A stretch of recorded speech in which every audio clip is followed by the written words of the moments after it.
Hello, I'm Ibrahim Imam, and welcome to this episode of the Neurology Lounge podcast. In this episode, we will continue our exploration of narcolepsy. In this episode, I will be speaking to Julie Flygare, author of Wide Awake and Dreaming, her award-winning memoir of narcolepsy.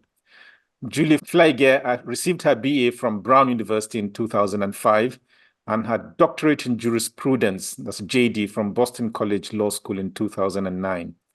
This focus on health law, policy, and rare disease drug development. The last bit sounds very interesting for a neurologist.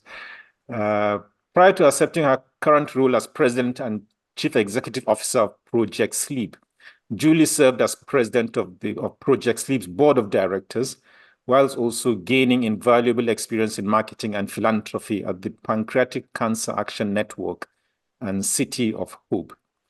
Additionally, she has served on the National Institutes of Health Sleep Disorders Research Advisory Board from 2012 to 2015. Judy delivered a TED Talk, What Can You Learn from a Professional Dreamer, on March 22nd, 2022. I'll probably ask you a few questions about that. And since receiving a diagnosis of narcolepsy with cataplexy in 2007, Julie has advanced her leadership in the sleep and healthcare space. And this she has done through speaking engagements, publications, earned media, collaborations, and advocacy and awareness initiatives. Julie Flygare is an internationally recognized patient perspective leader and an accomplished advocate. Welcome to the Neurology Lounge podcast, and I'm very grateful that you could accept my invitation, Julie. Thank you so much for having me. So excited to talk about this. Well, it's kind of central to a lot of the things you do now. So I suspect there's a Julie before narcolepsy and a Julie after. So why did you decide to put your experience of narcolepsy in book? That's a really great question. It was not my first inclination. Narcolepsy came into my life when I was in law school. So I had, thought I was going to be a lawyer and, just have a really different life than I have now. So it wasn't on my radar. And it was so unwelcome. The symptoms were unwelcome. I was having trouble getting through my law school coursework. And, when I was laughing at jokes, my knees were buckling. A different symptom called cataplexy. I was having these vivid hallucinations, thinking that burglars were breaking in at the middle of the night. So all these things were really unwelcome. I was excited to finally figure it out after about 6 years of the symptoms developing. To actually get a diagnosis is a very validating experience. But at first, I really just didn't think that was really going to impact like my professional trajectory in any way. I thought, okay, I'll just take medication and go back to my life as normal, and that it was going to be something simple. I'd never known anyone with a chronic neurological condition. I knew things more like taking an Advil, for a headache, or, having a broken bone and then it heals and it goes away. And so I really didn't, at first, it wasn't like I was taking notes on my experience thinking, oh, this will make a great book and I'll become a great, speaker and raising awareness and all that. But my experience was shocking to me that not only did the treatments did help my symptoms, but they certainly didn't kind of like bring me back to normal or pre-narcolepsy by any means. But the social experience was what I think was so striking to me, was that I felt so isolated. I felt like when I tried to talk to my friends about what I was going through, that all at once there was a barrier between us, and that, the stigma of narcolepsy was so real, and that our society thought that narcolepsy was a joke, saying to friends, I have narcolepsy, and they would say, oh, ha, ha, it's so funny, you're going to fall asleep right now. And I started to realize, no, it's not a joke. This is a really serious condition. So how did we get that so wrong? How did we think of this serious neurological condition literally as a joke? And so I did have a background in creative nonfiction. I'd studied writing in college and always had a passion for that. Of course, my dad was a lawyer, so he kind of convinced me to go to law school and pursue, being a lawyer. But after my diagnosis and starting to realize some of the challenges I was facing, and I thought maybe I could share my story as a good way of of changing people's perceptions of narcolepsy and opening people's hearts and minds to the real condition. Not because I thought my story was special or anything like that. It's just the story I had, and so, and then I thought I could probably put together a good book about it. So it's interesting now looking back because I've been diagnosed now 17 years, and the book really just covers the first few years. So of course the experience goes on, and but I still am really, really proud of what I put together in the book. And some people write illness memoirs to come to terms with their condition. Is that a reason behind your writing at all, or was all just to get awareness out there? That's interesting. I didn't really think of it like that. I think for me, writing it was actually almost like living with two people with narcolepsy at the same time. It was a really kind of difficult experience because I both still had the symptoms every day and was dealing with all the medications.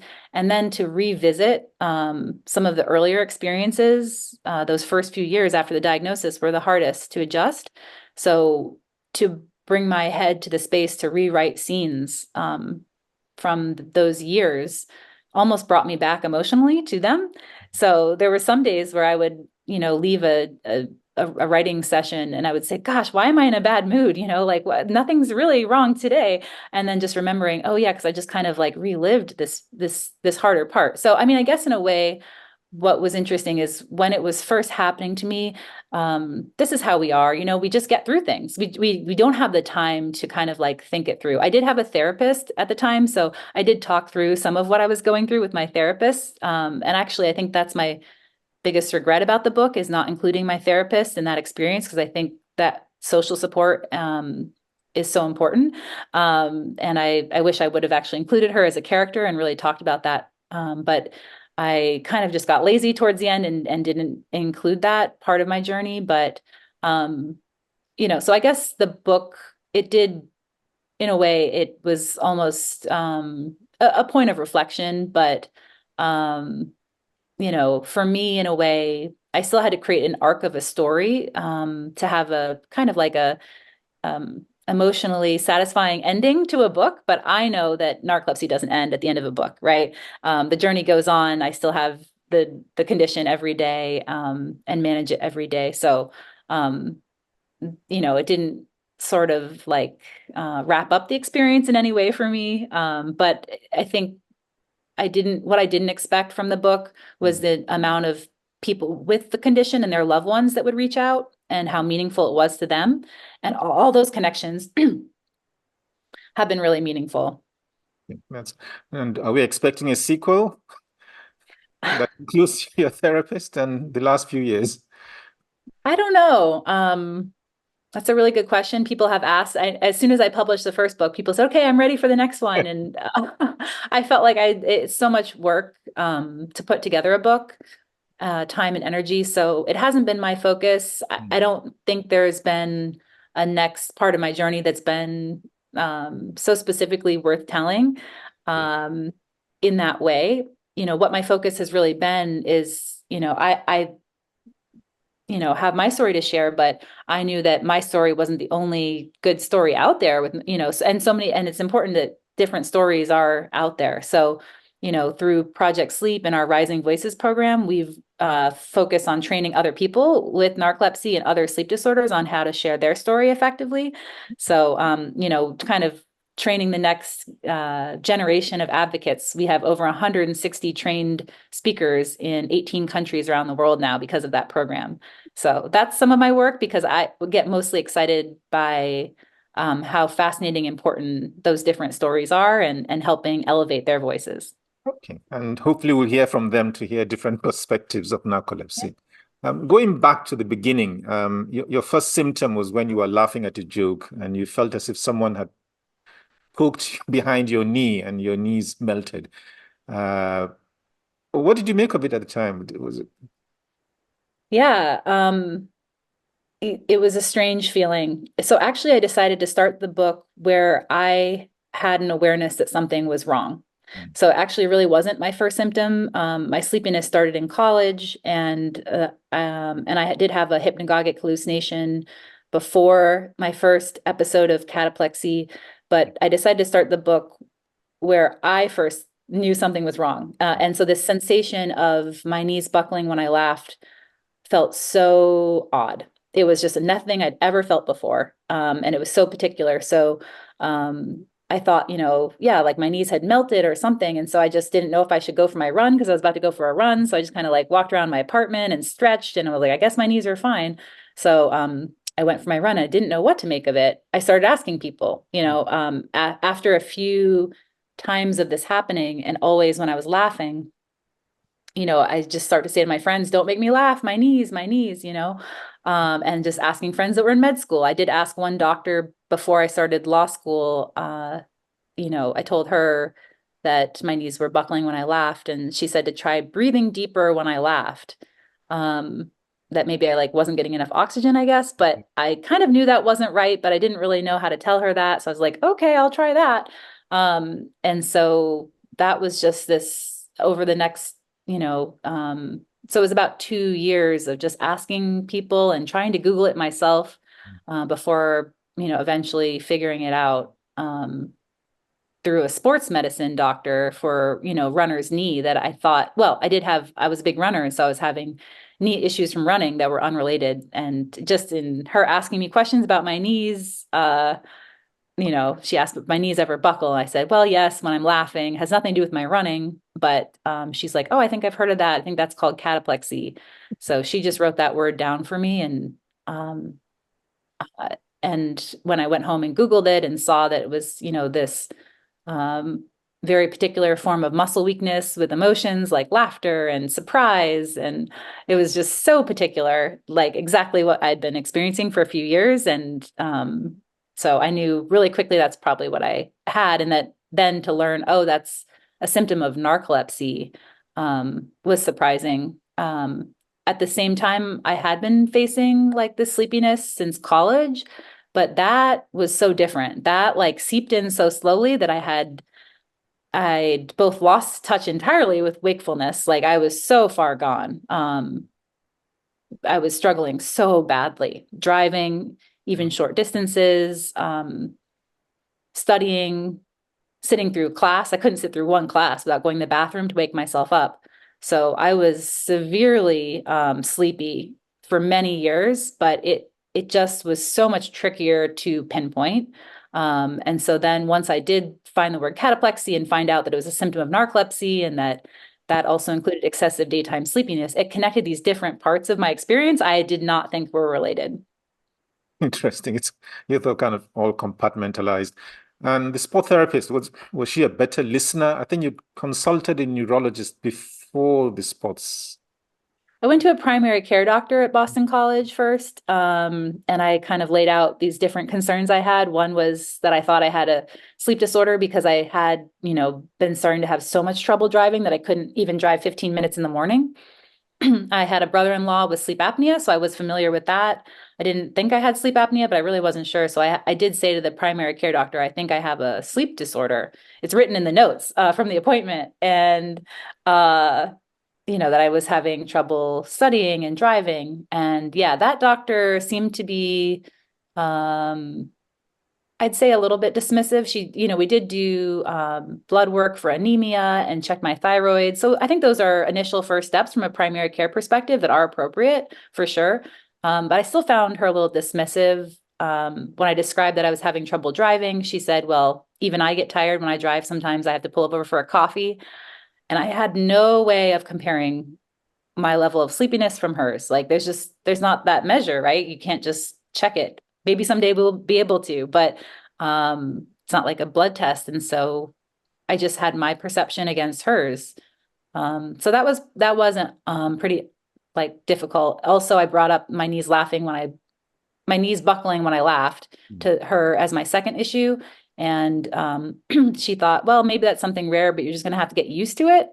And that was strange too, because it was getting worse. And I was like almost tripping on on the street from falling over now. So that was, yeah, it was a difficult appointment. I left that feeling really more lost and unsure of myself than ever. And then I'm really glad that I went to the sports therapist very soon thereafter and then had the completely different experience. Like you said, that she, I guess, really did listen and ask me more about um, this knee buckling with laughter, and that she just happened to have heard of that. Well, luck as well, I suppose. Hmm. And I mean, there are many sleepiness scales. Epworth is one of them. So there was a way to, I suppose, assess how sleepy you were, and some levels are dangerous actually regarding driving. Um, there are some symptoms you had before the episodes of, I think, before the episodes of cataplexy. Uh, you talked about a wave-like fog comes over you when you laugh, and then a tingling sensation in your head. Were this consistent with before this cataplectic episodes? Was there Oh, any? yeah. So I think cataplexy, when it gets worse, it is, this physical muscle weakness. But there is also a sensation in my head when it's starting. So initially, before it even kind of transferred over into my body, like with the weakness, I did feel this kind of like tingling sensation, and I still do. It's like a warning that it's coming, sort of. So I have a good sense when my head's in a place where the cataplexy will be very close to then turning into the muscle weakness side of it. So I know kind of when my head is there. I can't explain it super well, but it's some sort of a wash over my head that feels strange. And I know, okay, my body might give out on me if, and I have to be very careful with my emotions. And I mean, that's a little bit difficult because I think we often talk about cataplexy like it's triggered by strong emotions. And I actually would argue with that and say that's not necessarily true, that the emotions can sometimes be very subtle. Um, so, and if I'm in that space, like if my head is in a place where cataplexy is very close, just even seeing a coworker that I like, it's not funny. It's not the funniest thing. It's just like, oh, that person I like, or the smallest little annoyance or something like that can end up triggering the muscle loss. So. It's kind of the threshold goes up and down depending on what's going on. Which other emotions? Anxiety, sadness? What else? I think the reason that they talk so much about laughter and humor is that it's probably one of the main triggers, is often the first trigger for many people. It's certainly not the only one, but I think what's helpful about it is it also is very different from other things like that. When people are upset, their body could give out for other reasons or something, but there's not many things that humor causes muscle weakness. So it is very unique to cataplexy. I think that's why it's emphasized. But yeah, like you said, I think annoyance is a big one for me. So, um, and it's not just feeling annoyed, it's having to communicate when annoyed. So if, my roommate one time said, "Oh, I'm so sorry for taking up so much of the freezer with all my, whatever her stuff that she had in the freezer." And I was thinking in my head, yeah, I've been noticing that, but I have to stand there and say, "Oh, no problem. Don't worry about it." That, for whatever reason, because I'm annoyed, but I have to like kind of lie, sort of, would trigger my cataplexy. Going up to someone in the library when I was in law school, like some people were being loud in the library, and you just want to go and tell them to be quiet, but I'm judging them for being loud. I couldn't walk over. I had to find a way of thinking, I just need to communicate. They just don't know they're being loud. I had to give them some huge benefit of the doubt mentally, and walk over with just a genuine intention without the judgment behind it. And then I could actually walk over and say, "Excuse me, but you're being loud. Please be quiet." And then I can do it. But if I judge them, then I couldn't. So it's kind of strange. I think it has to do a little bit in my perspective on communicating and layers of emotion, irony, or, this kind of judgment or ego and different stuff like that. Must have taught you a lot of self-control then. Yeah, it is weird. I mean, there's certainly things you can't avoid, like, and especially when you want to have fun with your friends. And I had received a really funny birthday card from my brother once, and I wanted to tell my boyfriend about the card. And so I started to read the card to my boyfriend, and he could hear in my voice that I was starting to have cataplexy because it starts to sound like I'm probably drunk or like there's marshmallows in my mouth, sort of. So he didn't even see me, but he said, sit down, sit down. And I just don't want to sit down. I just want to read the card because we're in the middle of this funny moment. Mm. He said, just take your time, sit down. And I'm like, oh, okay. So then I sit down. But yeah, it's an interesting way of navigating, especially when it's bad.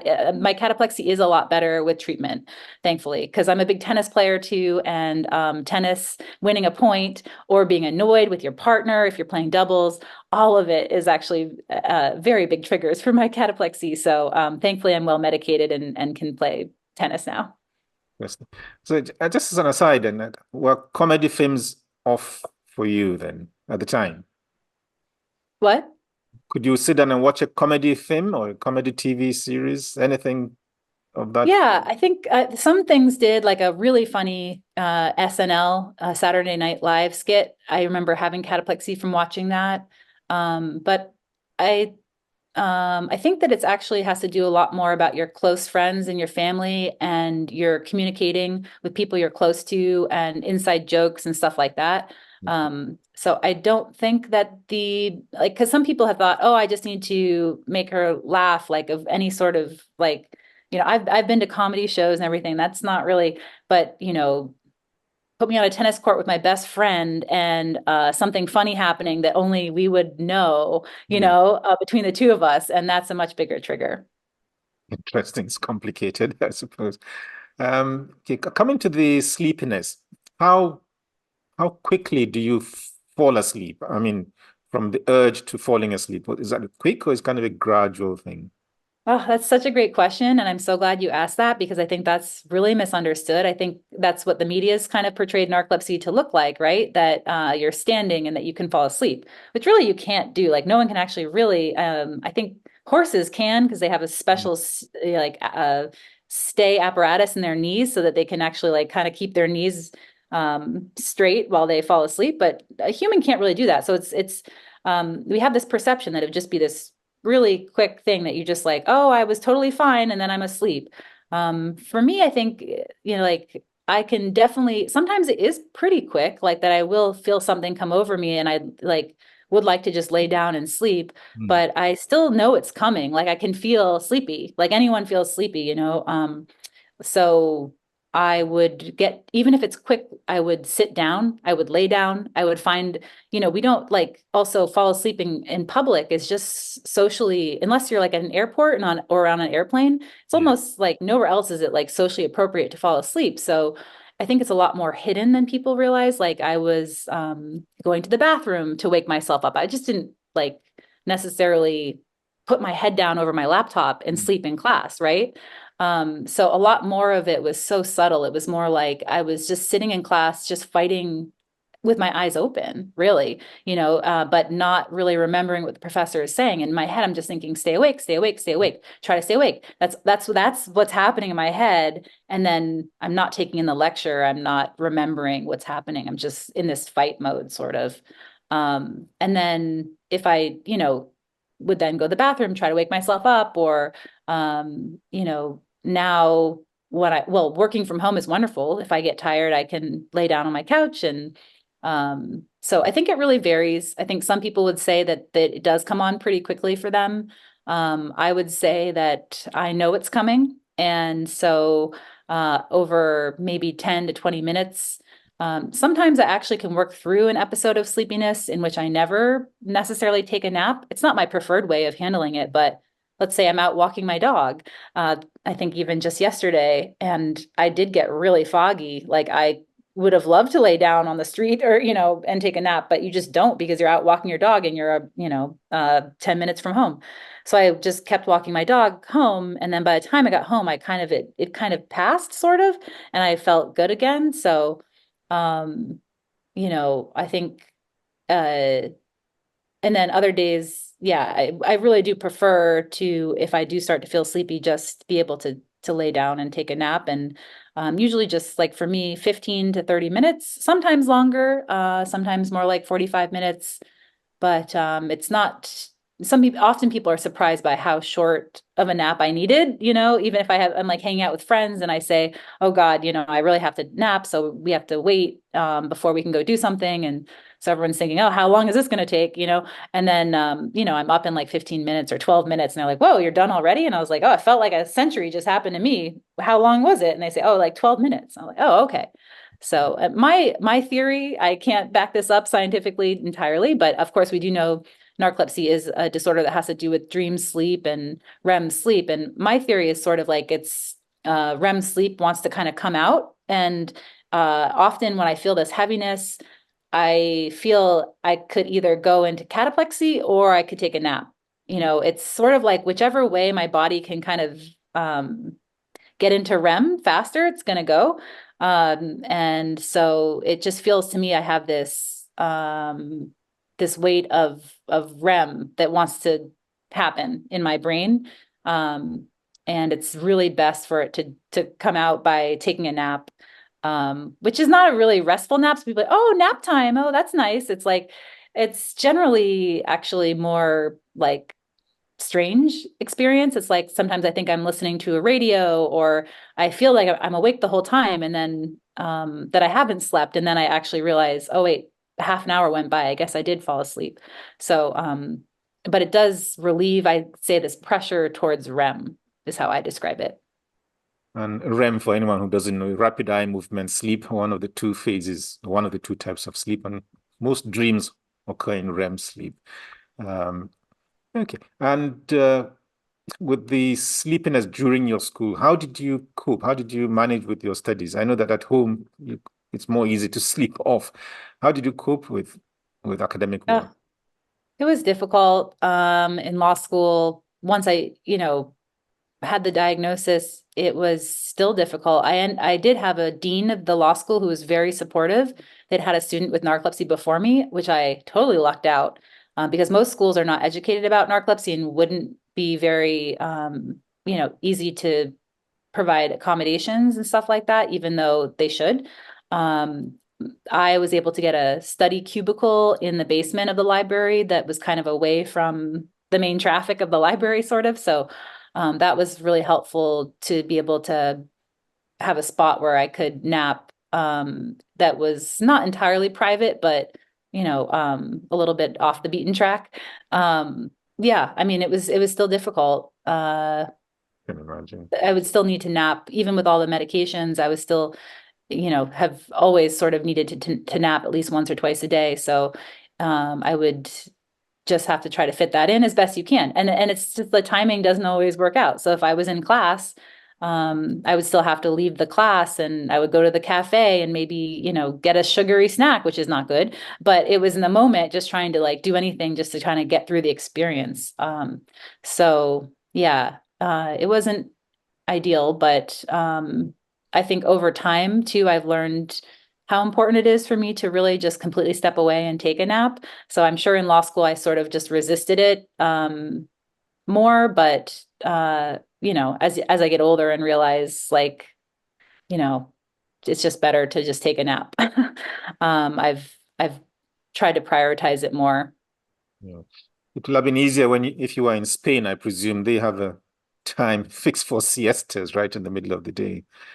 Yeah, it's interesting because we do, we have a very international community. So I've talked to people from Spain and Italy, and I think they seem to think that their culture is still actually not super geared towards uh, really having a midday rest for someone with narcolepsy, as much as we maybe perceive it to be. Too bad, because then we could all move to Spain, and then maybe we'd be great. But I think it's been I, decided to kind of take on running a nonprofit and having like a more flexible schedule.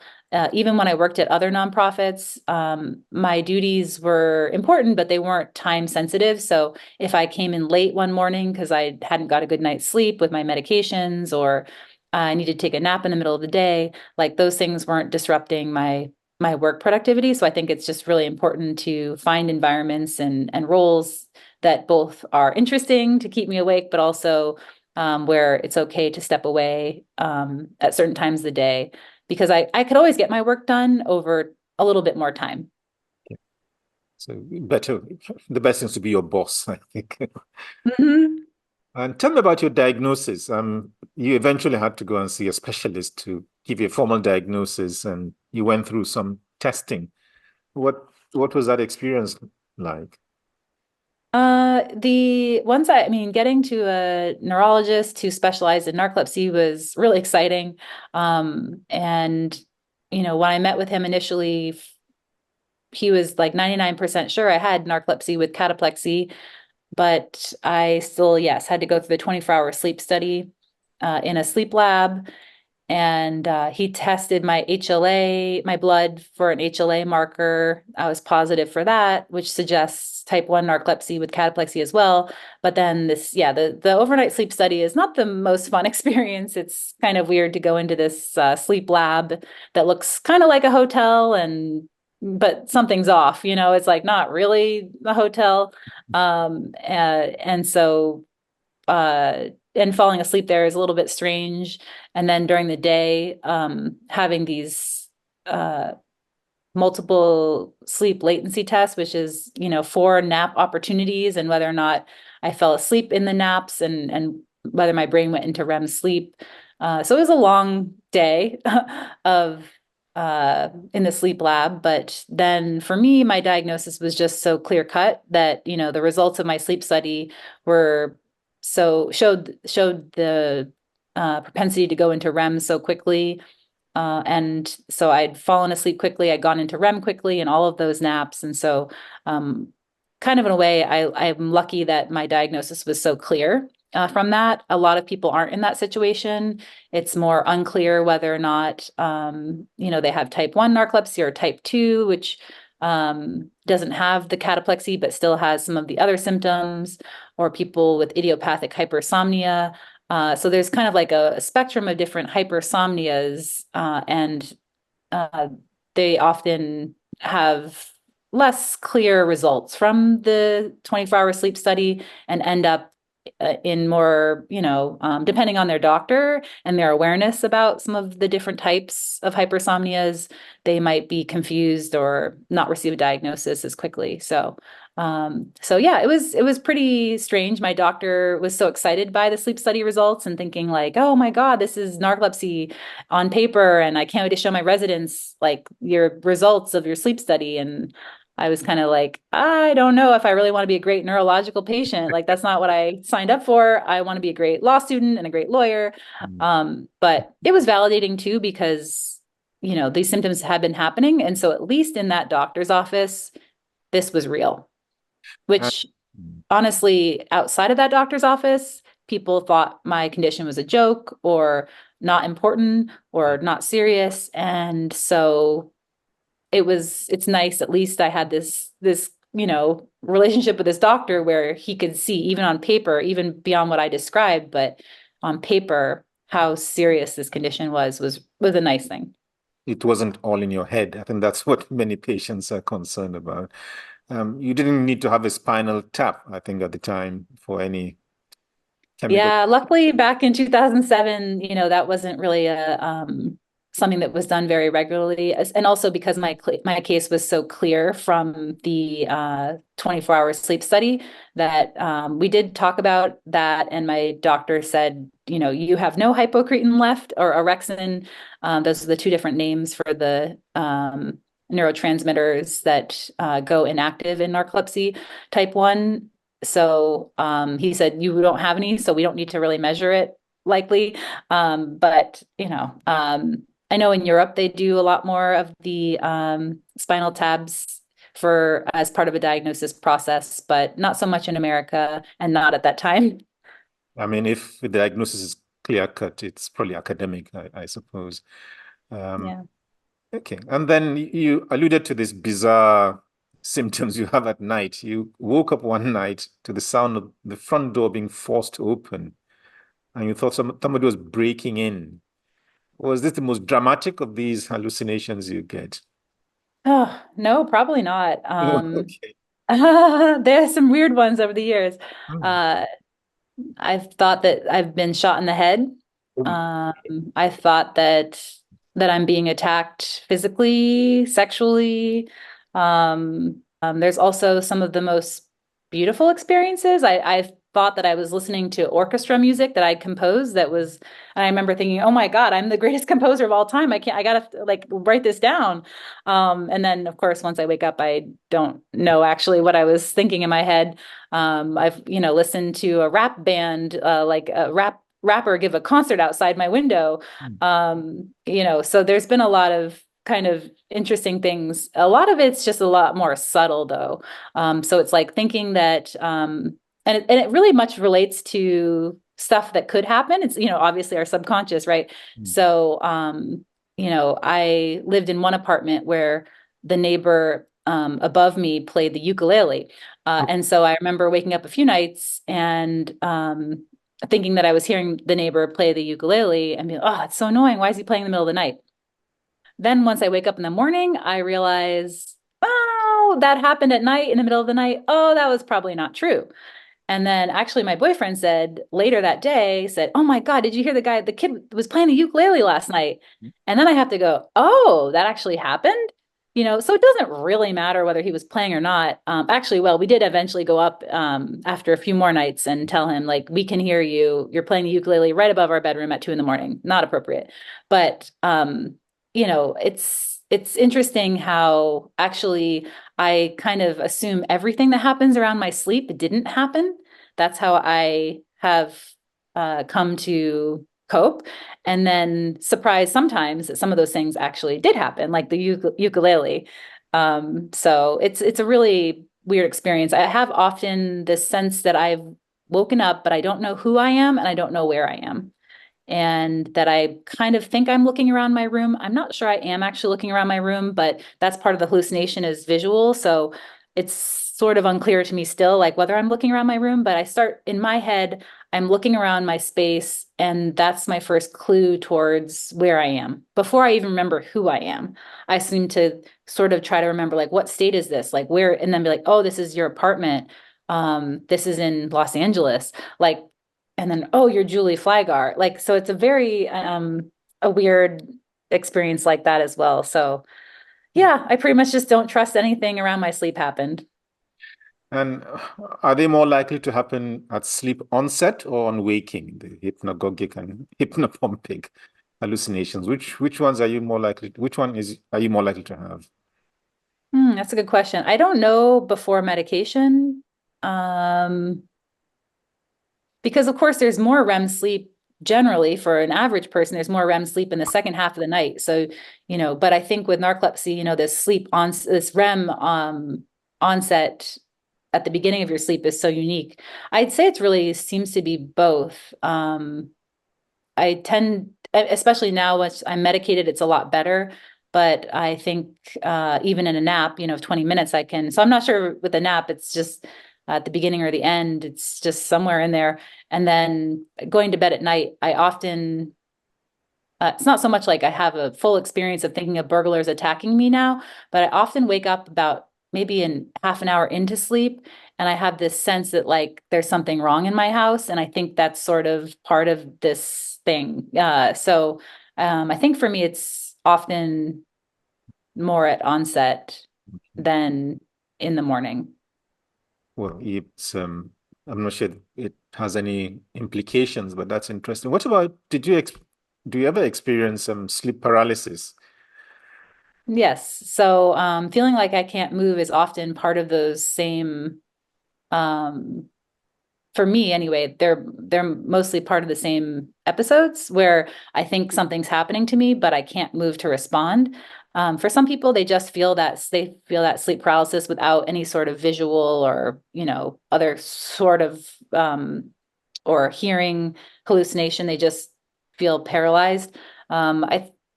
I think for me, most of my episodes those are tied together. So it's thinking that there's a burglar, but I can't move to get away. And then you mentioned the link between your narcolepsy with alcohol.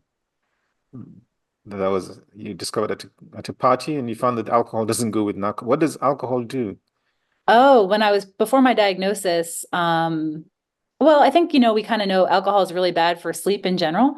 And so here I was with undiagnosed narcolepsy and not knowing that, I started to kind of put together for myself that nights after I drank alcohol, my cataplexy was worse, which makes sense because, whatever kind of like not restorative sleep I was getting already with narcolepsy, you add alcohol into the mix and it probably just totally made my sleep even worse. So I'm sure that's probably why that happened. And then with the once I was diagnosed and started treatment, I take medication. I have for 17 years, take medication twice a night that they believe helps to get me into a more restorative form of sleep than I would otherwise get.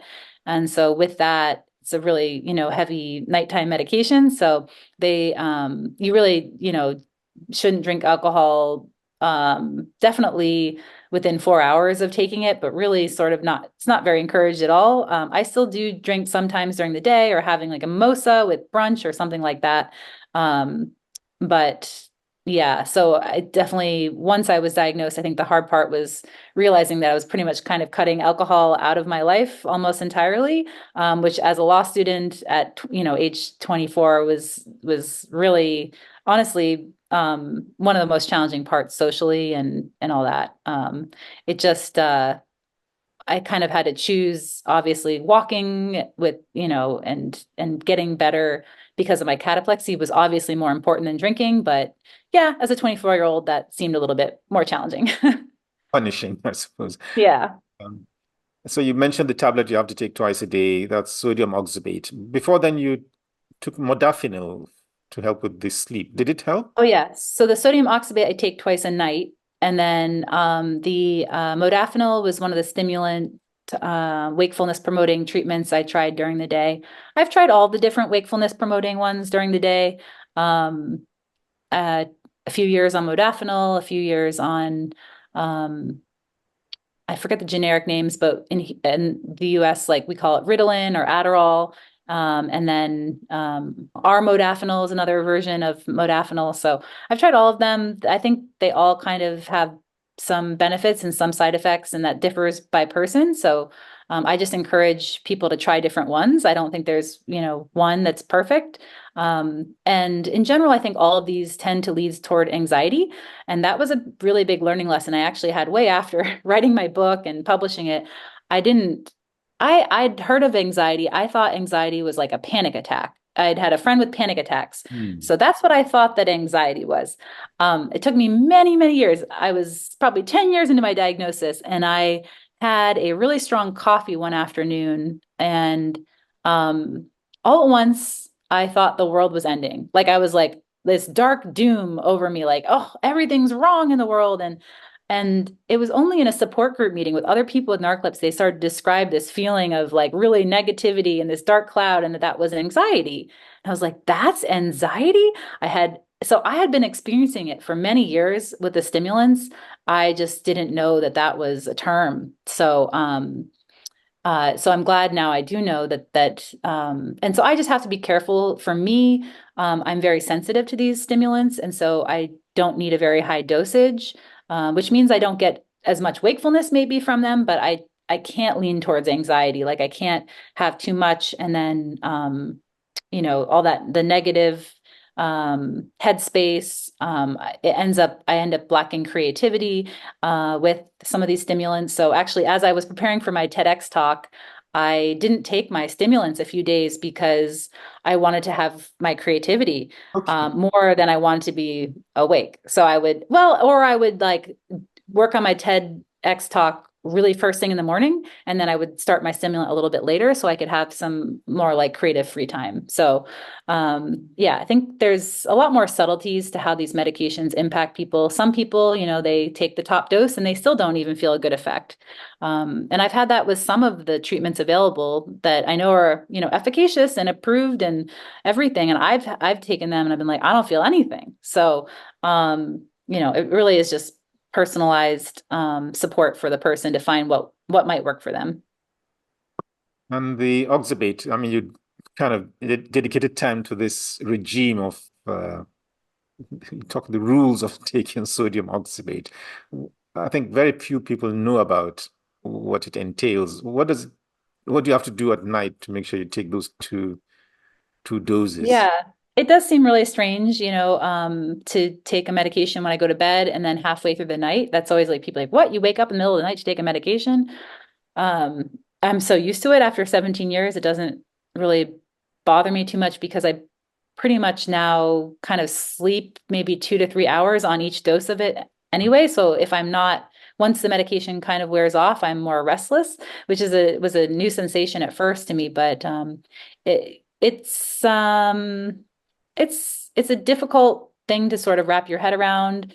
Um, all like kind of the lifestyle changes. If someone's a mother, for example, and then trying to take a medication when you have a kid sleeping in the next door room, like there's a lot of things that can make it really challenging. Um, and it does just seem scary, I think, to a lot of people to take this. Um, for me, it's been so hugely beneficial. It brought me back so much more quality of life to my wakefulness and got rid of my cataplexy so much that, um, looking back on it, it was worth it. But I think, I just try to encourage people to at least give it a try and see how the benefits are, because um, when you've lost touch when you've lost touch with what it feels like to be awake for so many years, you kind of get used to your status quo and go, this is enough. And then if they could experience a benefit from a treatment like this, they might, figure out some ways to make it work, right? Like for me, like not drinking alcohol is like, no way, I have to drink alcohol. Well, not really. If I'm getting a really great benefit from this drug, that was obviously, in retrospect, more important than drinking. But so it's a tough medication to sort of get used to, but it's a really important treatment option, and one of the forefront, most efficacious treatment options that we have right now. There's a lot of drug development in the space, though, so there's different versions of sodium oxybate now. There's a long-acting version, so you don't have to wake up in the middle of the night. There's a low sodium version now. So there's hypocretin or orexin agonists on the way. There's a lot of clinical trials happening for a whole new form of treatment that's more personalized specifically to the neurotransmitters that have gone inactive in narcolepsy. So that'll be really exciting to see how those go. You do have to write a sequel and include all the. Yes, maybe. I have been on one of those clinical trials recently, so it was a pretty exciting experience. I think it'd be nice to have a sequel. And you can credit me for encouraging you to do that. Um, I will. then your neurologist thought a law career was not compatible with narcolepsy. Is that something you agreed with or no? No, I did not. I was very kind of like I think what he said was kind of like these kind of conversations are need to be handled very carefully. And I think listening to your patient and what their goals are is important. And uh, um looking back, obviously I kind of ended up not becoming a lawyer, but I found that on my own. I really did. And at the time when I was newly diagnosed, I think he said something to the effect of, you could be a lawyer, it's just gonna be really difficult. Um, and I, I didn't, I thought, who do you know? You don't know me well, because I'll do hard things, right? Um, Yeah. and I ended up switching paths, but I got there on my own. I decided to write a book, um, and I worked with my therapist over the few years to think about what kind of life I wanted to have. Um, and so I think it's just important to find things that really, for me, like are tied to my passion because that helps keep me awake. But what that is, maybe that could have been like being a lawyer. But I found a different passion that I love in my advocacy work for sleep and sleep disorders. So, and then still had, even before that was a real job, I had to work full time at other nonprofits for in the cancer space, which are great causes to work for. So, um, I think, just really encouraging people to pursue things that they care about as much as possible is really good. Some people like I have friends that are teachers with narcolepsy. To me, that sounds exhausting. That sounds like my worst nightmare. Like being around kids for in short amounts of time is good for me. So I can't imagine being a teacher, but I know some people with narcolepsy find it really, energizing and great to be with the kids all day. And then they kind of get home and completely crash. But so everyone's really different, like what will work well for them. And I think when you're already on a career path, it can be really hard to change. So some of the hardest experiences I hear are people that are in the military and get diagnosed, because that is actually an area where they do, uh, get retired from the military just based on the diagnosis, and then have to kind of completely make a new career for themselves. Um, and but for the most part, sometimes people do transition careers that are better for them. Sometimes they do stick it out and keep the career that they hope for, and so there's no one right path. I suppose the law steps in sometimes, like heavy goods vehicle driving and that. Yeah, like long truck driving and like being a pilot. Yes, those are some things that narcolepsy are excluded for now. It's actually interesting because you're just actually disqualified based on the diagnosis. Mm. Whereas with sleep apnea, you do have the option to be well treated, and then you can be a pilot or drive a truck. So it'll be interesting over time as narcolepsy treatments do continue to improve, and let's say these hypocretin or orexin agonists do really well, whether or not some of those same policies will stay in place. Interesting. Yeah. Um, okay, that's clearly the advocacy work is one of the things that narcolepsy gave you. You also said it awoke an urgency in you to live your life with intention. Uh, what did you mean by that? Oh, I could cry. That experiencing cataplexy in particular, um, it it takes away my body from myself, to completely fall to the ground, but be conscious of what's happening around me and not be able to control my body is still the worst experience for me that I've ever experienced. So one way of coping with that has been to realize that every moment I'm in control of my own body. I'm able to speak to you. I'm able to work. I'm able to play tennis now. That those are kind of like gifts, or, it sounds so cheesy, but to be in those moments and really appreciate them. I think we take a lot for granted, right? Until something goes wrong. And then we realize what we had. So I'm grateful for the experience of narcolepsy for that, because even last night I was playing tennis at 9 p.m. And there's just, one moment where it just hit me where I go, I'm in my body, I'm strong, I'm standing. And wow, how special, so I definitely think that. And also in a way, because I did have less, I do feel that I have less time than other people over a course of a day. I end up taking a lot of time to sleep at night. I take a nap every day. And I feel like I just have kind of like somewhat less energy than other people in general. So how I choose to spend that, I do have to be very intentional with. Um, and so it's made me kind of choose my priorities really quick, carefully, like choosing to write a book was a huge project, and I did have to sacrifice other things for that, but I let like to just take on that book, to focus on that. Um, I think is part of the intention now that I do have with the time I do have. Mhm. That's very, very insightful. Well, that's a big lesson to take away from the book. Are there any others you think we haven't kind of touched on, kind of a lesson you would want a reader to take away from the book? No, I think, just one thing that's really important to me is just connecting other people with conditions like these to other people, that we aren't alone. That's been the experience of the book for me, is that people read it and they say, oh my God, you're so much like me. And maybe they weren't in law school, or, they didn't take on a marathon, but that we are so much more alike than we realize. And that the importance of that, those connections, those saying like, it's not just me, that my family thinks this, or, those social connections are so important. So anything doctors can do to connect patients to the wonderful advocacy organizations, and to each other, I think is so important. Excellent. Are there any books you would like to recommend for listeners? Yeah, there's a few great memoirs. There's a memoir from a parent's perspective. Actually, she was in the UK when her daughter started to have symptoms at age 3, and going through the UK system, and eventually did move to the US to get better access to treatments. So that's Waking Matilda, is a really fantastic book from a mother's perspective. And then there's Sleepyhead by Henry Nichols.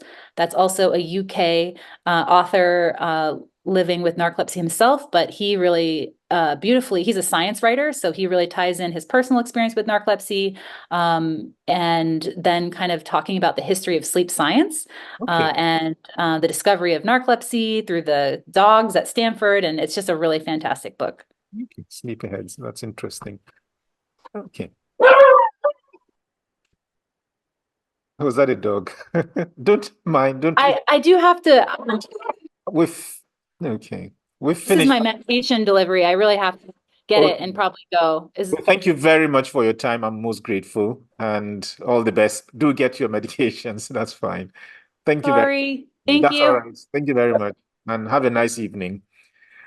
And to my audience, thank you very much for listening to the podcast or watching the vodcast. If you found this enlightening, you might want to check out my book, which is titled Surfing the Brain. And for more technical things about neurology, I have a website called Neuro Checklist. And to make sure you don't miss the next episode of the podcast, why not subscribe to the iTunes, Spotify, or YouTube channels of the podcast? Until the next edition, have a nice evening. Bye-bye.